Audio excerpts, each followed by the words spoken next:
സ്നേഹിച്ച ഒരു മകന്റെ കഥയാണ് ഞാൻ പറയാൻ പോകുന്നത്. ഒരിക്കൽ ഉമ്മ മകനോട് വെള്ളം കൊണ്ടുവരാൻ പറഞ്ഞു.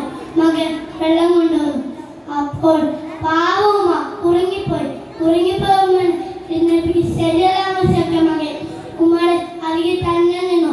നേരെ വൈകിയ ശേഷം ഉമ്മ എന്നിട്ട് പറഞ്ഞ് ഉമ്മ ചോദിച്ചു, മകനെ നീ ഇതുവരെയും ഉറങ്ങിയില്ലേ എന്ന് പറഞ്ഞു. ഉമ്മയ്ക്ക് വെള്ളം തരാമെന്ന് കരുതി നിന്നതാണ്. ഉമ്മ ദുആ ചെയ്തു, അല്ലാഹുവേ എന്റെ ഈ ഓമന മകനെ നീ നന്നാക്കണമേ.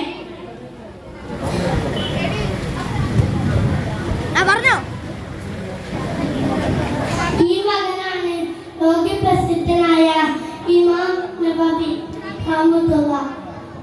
കൂട്ടുകാരെ, നിങ്ങൾക്ക് ഇതിൽ നിന്നും എന്താണ് മനസ്സിലായത്? ഉമ്മമാരെ വളരെ സ്നേഹിക്കൂ,